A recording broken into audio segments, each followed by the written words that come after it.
मैं जब मंच पर आया तो मुझे 3 शहीद परिवार, भारतीय जनता पार्टी के जो कार्यकर्ता जिन्हें टीएमसी के परिवारों ने जिनकी हत्या कर दी थी, निर्मम हत्या कर दी थी, वे 3 परिवार इस मंच पर मेरे साथ यहां पर आए थे। उन्होंने मुझसे अपना परिचय दिया। मुझे देख करके यहां की टीएमसी की सरकार की गुंडागिर्दी और उनके अमानवीय कृत्यों पर देख करके क्षोभ हो रहा था। और तब मुझे लग रहा था कि अब इनके बहुत लंबे समय तक इनकी गुंडागिर्दी और इनकी अराजकता अब नहीं चल पाएगी। मात्र 45 दिन बाकी हैं। 2 मई के बाद टीएमसी की सरकार की विदाई सुनिश्चित है।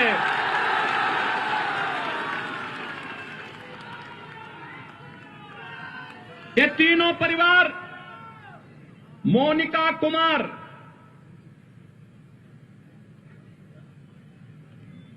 हरिराम महतो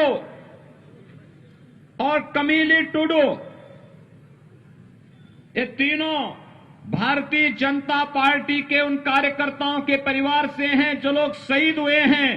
यहां की अराजकता के खिलाफ लड़ते लड़ते जिन्होंने शहादत पाई है, भारतीय जनता पार्टी के उन कार्यकर्ताओं के परिवारों से हैं।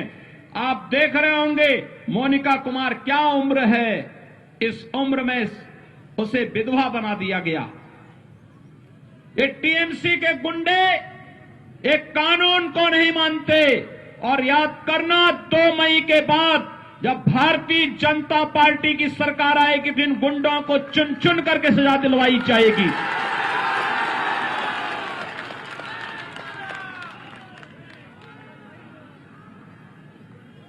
श्रीमती कमीली टुडू को देखो, इस उम्र में भी उसके साथ, और श्री हरिराम महतो जिनके परिवार के सदस्य की हत्या इसलिए कर दी थी क्योंकि वो चाहते थे कि यहां पर बंगाल के अंदर बंगाल के गरीबों को भी शासन की सुविधा का लाभ मिलना चाहिए और ये कार्य भारतीय जनता पार्टी कर सकती है।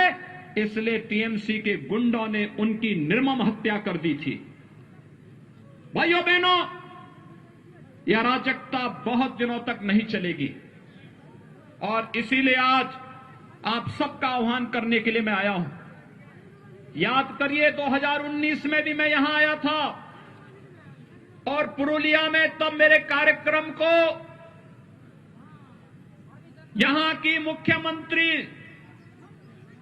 ने उस पर पाबंदी लगा दी थी, मेरा हेलीकॉप्टर नहीं उतरने दिया था।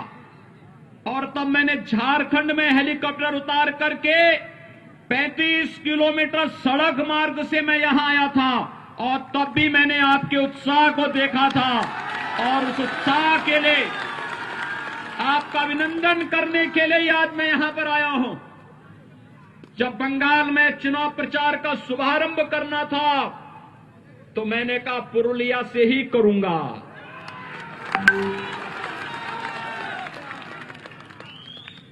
पुरुलिया से ही इसकी शुरुआत करूंगा। लेकिन मैं आज भी जब आया मैं देख रहा था अभी भी सत्ता का दुरुपयोग रुक नहीं रहा है। मैं देख रहा था जगह जगह से, हेलीकॉप्टर से मैं देख रहा था जगह जगह भारतीय जनता पार्टी के कार्यकर्ताओं को और जनता जनार्दन को इस सभा में आने से रोका जा रहा था।